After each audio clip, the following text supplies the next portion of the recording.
Hello, what is going on, my friends? How you doing? It is me, Lasty here. Welcome today to a brand new episode of The Road to Glory here on FC26 Ultimate Team. Today, on episode number 29, we are going to become everything that we hate.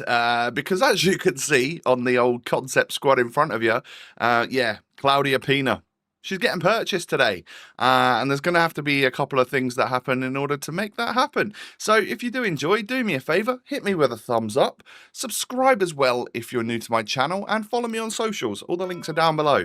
Make sure you hit the thumbs up today if you've ever conceded at least one goal from Claudia Pina. We should get at least 1.6 million likes on today's episode now. That's great for the algorithm and for my video views. Thank you very much.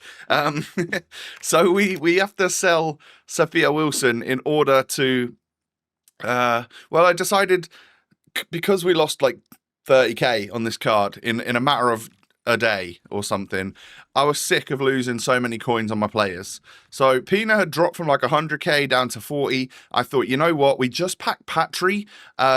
We've got a new like double pivot in Vitinha and Patry. If I bring her in, she's a perfect link to the most overpowered player on the game right now, and it just kind of makes sense. And I can keep that 186,000 coins in the top corner at that level, all right? And I won't buy a new team for the weekend league. I will keep that coin balance so that if the players drop even more over the weekend league and stuff, then we can actually afford more for our money. And that's pretty much how I'm gonna play it, all right? Because I'm sick of losing coins. Last week we bought Marquinhos, we bought Haaland, we lost loads of money on both of those. You just don't make enough of it back from the weekend league in order to make it really worth it. So been struggling with the old coin balance, and quite frankly, it was about time I tried this card out, you know. And honestly, the catalyst for that was just packing Patry in our level 40 pack yesterday. It made sense to just go out and buy what is people are considering like the most overpowered card in the game. And this is her debut. She's got a goal already, I believe. And well, it's a high scoring one because once again, I just genuinely cannot defend. So Pina's got this low driven shot plus, which is super OP, especially if you can get it anywhere in and around the box. And get a clear shot on goal without it getting deflected or blocked. Like, these corner techniques were working an absolute treat. I hadn't set anything up, but she was just the one on the edge of the box, and it made sense to pass to her to score the goal. So, I mean, like, as you can see here, she's an absolute menace. And, hey, the more we can get eyes on that, and hopefully get the game somewhat patched in the what I want to see is defensive ability, like to jockey and stuff like that. I want to see the speed of that go up. I want my defenders to be able to manually defend rather than me just having to grab my CDMs, because otherwise, if I touch my defender, Claudia Pina is going to run in and out and score against me. So, yeah. Next up, I come up against this squad right here, which at the time I thought, how on earth has this guy packed like 5 icons? Or 4 icons, whatever it was in the squad. Until I realized, like, wait, is it bugged on that screen where it shows everyone as first owner, no matter who you're playing? I think that might be the case. Anyway, I messaged this guy afterwards. I say, how would you get everyone first owner?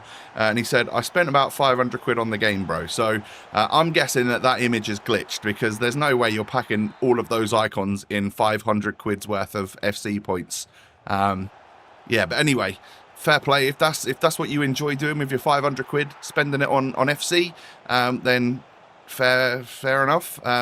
I, however, much prefer the RTG style, and as you can see, that works a treat for me as we end up getting ourselves a little rage quit there. 3-1, love to see it, but GG nonetheless, and I appreciate the message back, because I was just trying to figure out, like, how on earth has this guy got first owner, like, squad like that? But we think it's glitched, because I went back and actually had a look at all the footage from this, and every single player in everyone's squad was first owner, so it's got to be bugged, right?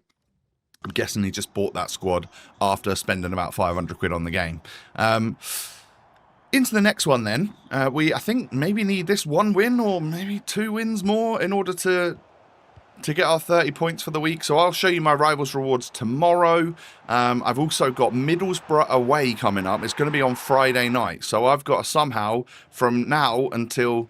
so I'm going to Middlesbrough for an 8 p.m. kickoff away at the Riverside Stadium. And that's a long old way from Ipswich. So that's going to be a journey for me on Friday. And then I think I'm staying in a hotel Friday night, like, because it's so far to get back. And then I'll hopefully get back like early afternoon on Saturday. But yeah, I'm going to have Saturday's video done as well. So we're going to have a Rivals Reward episode tomorrow. And then who knows what comes from that. And then, hey, if we can maybe get the fodder together, I wouldn't mind opening that Max 87 Hero Player Pack. Like, I know that I could still get Peter Crouch or Tim Cahill again. But I would quite like the chance of getting the Yaya Toure, or, you know, I was just watching my mate open his on Discord. He ended up getting Ramirez, and I was like, well, I could do with that. That'd be lovely. So, yeah, another Tim Cahill coming for you in the next couple of days. So I got the Gritty Celebration from FC25, and also I got one pack for doing some objective in FC25. It's this 5x82 right here. Essentially... this was earned from doing the SBC grind. Like, it was like player upgrades or something. Crafting objectives, something like that. I did none of the gameplay-related objectives in FC25. I think I'd given up at that point, or I'd gone on holiday or something like that. Like, we were done with FC25 a long time ago, really, weren't we? So, yeah, we didn't get all those crazy packs like quite a few people did. I was surprised, actually, just how many people had sweated out the game at the end to get their FC26 packs. Fair play to you. That must have been not a fun experience. And I do hope you packed someone good from it.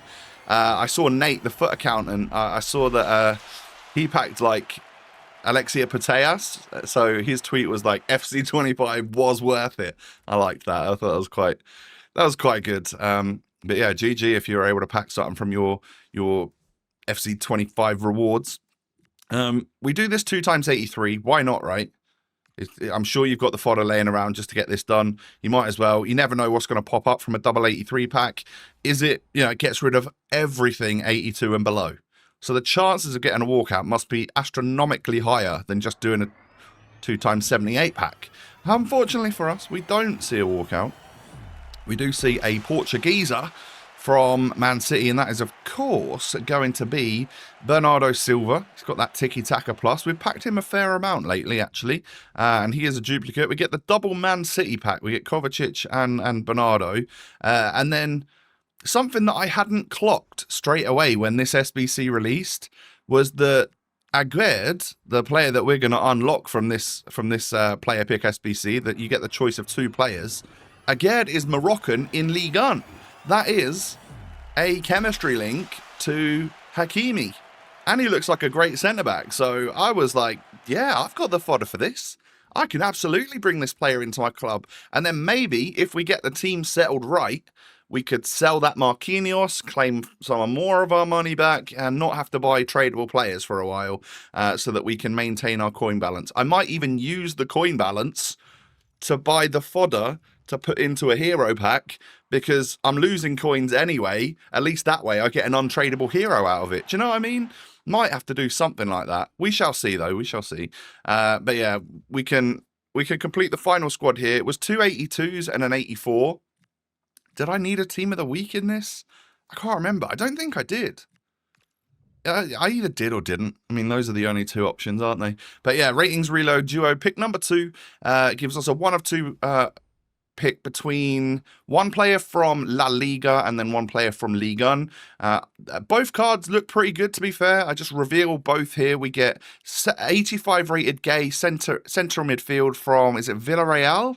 And then obviously Aguerd from Marseille. The Moroccan, 6'2" or 6'3", lengthy.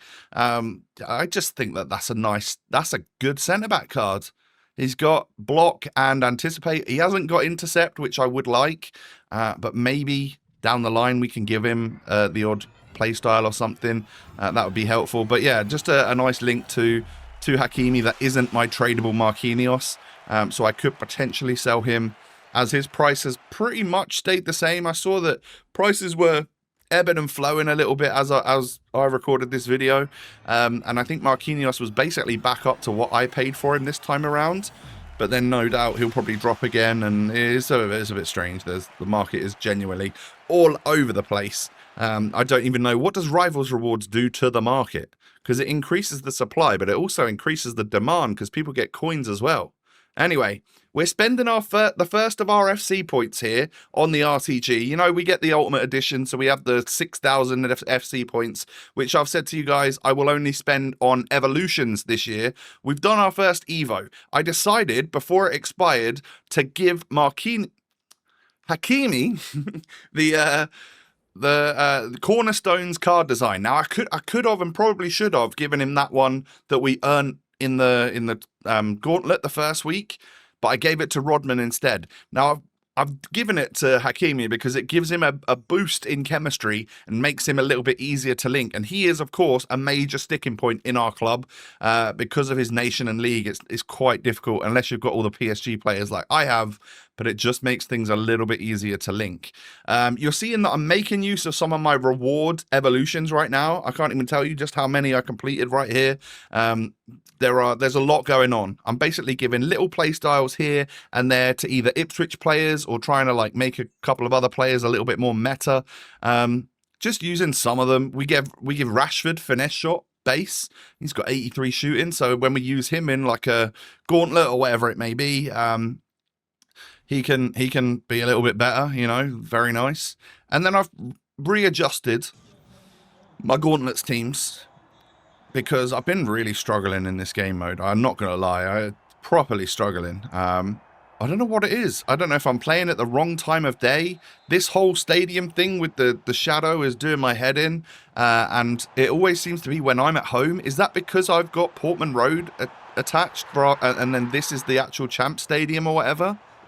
Is there a way for me to get around this? Is it actually to just change to the other stadium? I want to play at night so that I don't get the shadow.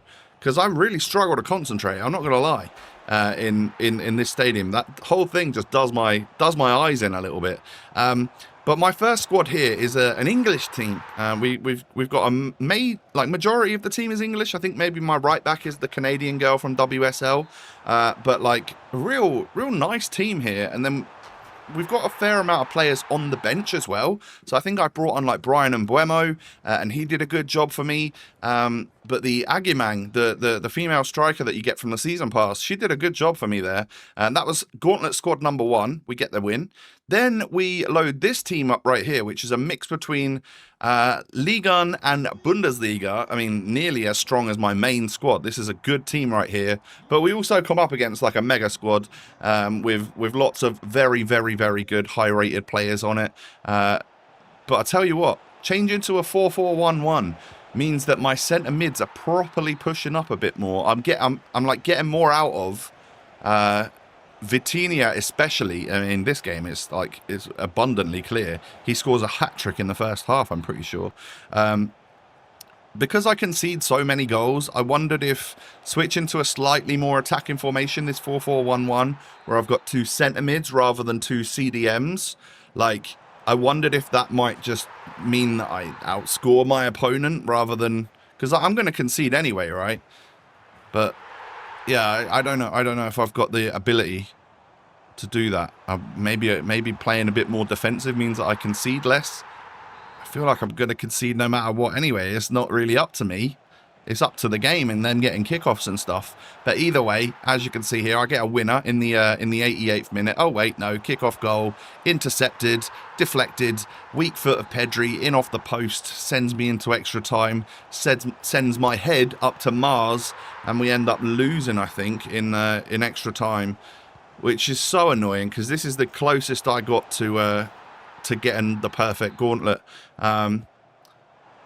Which I need if I want to get that Diouf card and the card design that comes with it and all of that sort of stuff. But yeah, we end up losing 6-5 in extra time when literally I was winning and my opponent equalised with the last kick of the game with a pretty lucky kickoff goal, I have to say. I had 7.6 XG to their 4.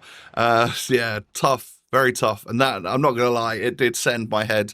We've had a couple of crash outs on this game the last few days because I'm getting sick of this 360 fidget spinning, kickoff goal simulator. Like, it's winding me up. I just want to be good at the game and like win convincingly. But of course, so do my opponents. So why do I think I'm special? You know what I mean? I need to get over myself and not get so wound up and stressed at this game. Because when you slow things down a bit and you start playing football, sometimes that makes you know, things work a little bit better. Like I was annoyed from that previous match, found myself 2-0 down, thinking, why am I playing this rubbish? But we just took it back a notch. Tried to just relax a little bit, try and play our football, and what do you know? We end up getting back to 2-2 here, and we can actually go 3-2 up. Aguerd and Pina were in this. So this is my like La Liga Gauntlet 3 squad, and yeah, despite heavy shadows in that game, we end up winning at 3-2, and we come within a couple of minutes of getting the perfect Gauntlet there. But we do get a couple of little rewards, so that's all right. We can open them to end the episode. But yeah, Gauntlets I'm really struggling with, and that's a little bit worrying because like everyone on my Twitter timeline, all the other content creators and stuff are saying, oh, I've played 4 Gauntlets and we've got 12 wins. And I'm like, how are you doing this? Am I just completely washed? I don't know. We get Georgia Stanway in that pack, which is quite nice because she's a good card and she could be good for Gauntlets as well. English, Bayern, that's 2 areas of my club that work quite nicely. So we'll certainly try and preserve her rather than using her as fodder, I guess. And we get ourselves another Bernardo Silva in this episode. So yeah, welcome back to the club. But you know, you either live long enough to, what's the saying? You either die a hero or you live long enough to see yourself become the villain, something like that. Anyway, sorry if I've butchered it. Basically, I've bought Pina because we packed Patry, and I'm just as bad as everybody else.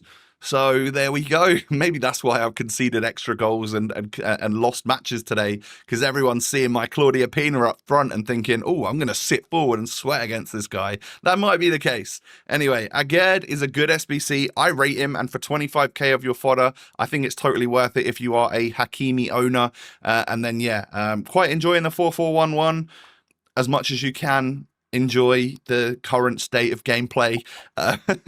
You might be detecting that I've had a couple crash outs in the last few days. Anyway, my friends, thank you so much for watching today. Good luck with your Rivals reward. Please leave a comment down below. What did you get from your Rivals rewards? I'm curious. Have a great rest of your day. Take it easy, and I will catch you in the next one.